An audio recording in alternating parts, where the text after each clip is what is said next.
자, 이 시간 책 읽기 영을 떠나보겠습니다. 책 제목은 뇌를 알고 행복해졌다. 뇌를 알고 행복해졌다. 나를 조종하는 뇌의 기능을 깨닫자 행복으로 가는 길이 보였다. 양은우 저 비전 코리아. 잠이 부족하면 감정의 브레이크가 고장날 수가 있습니다. 여러분 중에 감정 조절이 어려운 사람이 있을 것입니다. 자신은 주변 사람들에게 좋은 사람으로 비춰지고 싶지만 까칠하게 보이거나 일관성 있는 사람으로 보이고 싶지만 감정이 오락가락하는 사람으로 여겨질 수도 있습니다. 속마음과 다르게 자주 짜증을 내거나 조울증 증세를 보여 주변 사람들을 지치게 하고 인간관계도 마치 표면처럼 거칠어질 수 있습니다. 감정 조절이 안 되는 원인은 무엇일까요? 여러 가지 원인이 있지만 큰 영향을 미치는 요소 중 하나가 잠입니다. 사람을 비롯한 모든 생명체는 반드시 잠을 자야 합니다. 우리는 일생의 3분의 1 혹은 4분의 1의 시간을 잠으로 보내면서도 정작 그 중요성에 대해서는 잘 모릅니다. 단순히 깨어 있는 동안 쌓인 육체적 피로를 풀고 방전된 에너지를 충전하는 수단 정도로만 여깁니다. 하지만 신경과학이 발달하고 잠을 연구하면서 잠이 단순한 피로회복 수단을 넘어 개인의 성격 형성이나 창의력에도 큰 영향을 미친다는 증거가 속속 드러나고 있습니다. 세계적인 신경과학자이자 수면 전문가인 매슈 워커는 건강하고 젊은 성인을 대상으로 잠이 성격의 변화에 얼마나 영향을 미치는지 실험했습니다. 연구진들은 피험자들을 두 그룹으로 나누고 한 집단은 밤새 한숨도 못 자게 만들었습니다. 반면 다른 한 집단은 아무런 방해도 받지 않고 정상적으로 잠을 자도록 했습니다. 다음 날 두 집단의 피험자들에게 100장의 동일한 사진을 보여주었습니다. 그 중에는 양동이나 나무 토막과 같이 주변에서 흔히 볼 수 있고 감정적 반응을 전혀 일으키지 않는 물건부터 불타는 집이나 금방이라도 달려들 것처럼 잔뜩 웅크린 독사처럼 공포나 불안을 야기하는 것도 포함되어 있었습니다. 피험자가 사진을 보는 동안 MRI를 이용해 뇌를 촬영한 결과 밤새 잠을 한숨도 못 잔 참가자의 경우 편도체의 활동이 평소보다 무려 60% 이상 증가한 것으로 나타났습니다. 편도체는 공포나 분노, 두려움, 불안, 흥분과 같은 부정적인 감정을 촉발하는 핵심 부위입니다.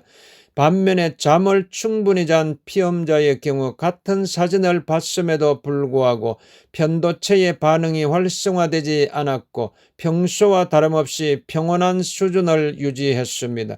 두 그룹 사이의 또 다른 차이는 전전두엽과 편도체 사이의 신경다발에서 나타났습니다. 밤잠을 충분히 잔 참가자들의 경우 전전두엽과 편도체 간의 신경다발 연결이 강하게 유지된 반면 잠을 못 잔 참가자들의 경우 전전두엽과 편도체 사이의 신경다발 연결이 약화되어 있었습니다. 전전두엽은 전두엽의 앞쪽을 가리키는데 이마 부위, 즉 안구 바로 위쪽에 있는 뇌 영역입니다. 뇌의 CEO라고 불리는 이 영역은 다른 영장류에 비해 인간에게서 가장 발달한 부위로 합리적이고 논리적이며 체계적인 사고를 관장하고 의사결정을 주관합니다. 이 부위는 변연계라고 하는 감정의 뇌에서 올라오는 다양한 감정을 상황에 맞게 조절하고 통제함으로써 분위기에 맞추어 행동할 수 있게 제어하는 역할도 합니다. 화가 난다고 해서 아무 때나 아무 곳에서나 아무에게나 화를 낼 수 없는데 이렇게 감정의 브레이크 역할을 하는 곳이 전전두엽입니다. 실험에서 보듯이 잠을 제대로 못 자면 편도체의 기능은 평소에 비해 과하게 활성화되는 반면 전전두엽과 편도체 사이의 신경다발 연결은 약화됩니다. 이는 편도체에서 몰려드는 감정적 반응을 전전두엽이 억제하는 힘이 약해지는 것을 의미합니다. 다시 말해 편도체가 내보내는 부정적인 감정을 전전두엽이 이성적으로 제어하는 기능이 약해집니다. 그래서 사소한 일에도 짜증이나 화를 내거나 초조하고 민감하게 대응하는 감정적 반응이 높아지고 그것을 적절하게 제어하고 통제하는 브레이크 장치가 제대로 작동하지 않는 것입니다. 잠을 못 잤을 때 자신도 모르게 주위 사람들에게 까칠하게 대했던 경험이 한 번쯤은 있을 것입니다. 만성 수면 장애는 조울증을 부릅니다.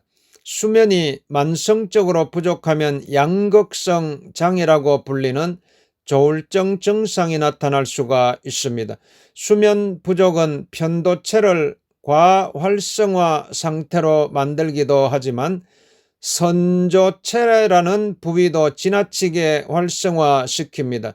선조체 또는 줄무늬체라고 불리는 이 부위는 편도체 바로 위와 뒤쪽에 있는 감정 중추로 충동이나 보상에 관여하며 도파민에 민감하게 반응합니다. 칭찬을 받거나 무언가 보상이 주어졌을 때 쾌감을 느끼도록 하는 부위가 선조체입니다. 그래서 흔히들 쾌락중추라고도 부릅니다. 수면이 부족하면 이 부위가 과도하게 활성화되므로 사소한 일에도 기분이 좋아집니다. 부정적 감정을 주관하는 편도체와 쾌감을 주관하는 선조체가 모두 활성화된 상태이다 보니 잠이 부족한 사람들은 이 부위를 무의식적으로 오갑니다.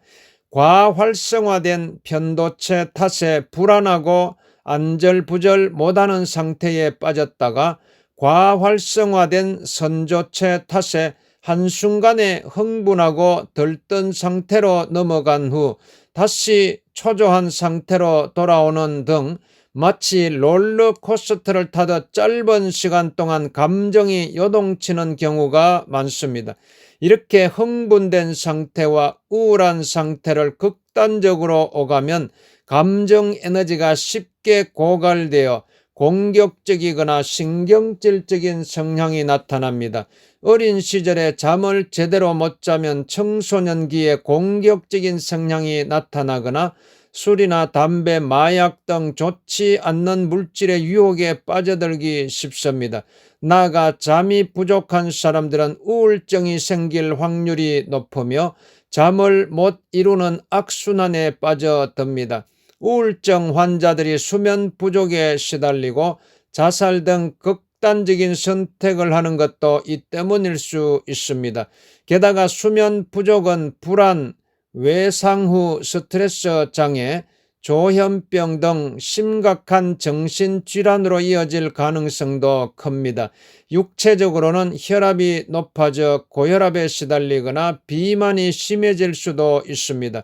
현대인들의 대다수는 수면 부족에 시달립니다.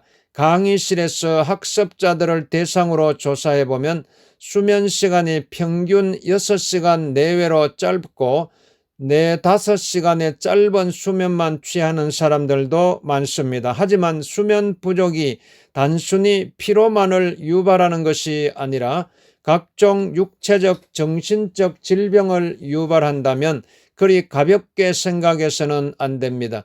수면 부족이 장기적으로 이어지면 개인의 건강을 해칠 것은 분명하고 인간관계에까지 영향을 미칠 수 있습니다. 쉽게 짜증내고 분노하며 감정을 제어하지 못하고 긍정적인 감정과 부정적인 감정 사이를 미친 듯 오가는 사람을 누가 좋아하겠습니까?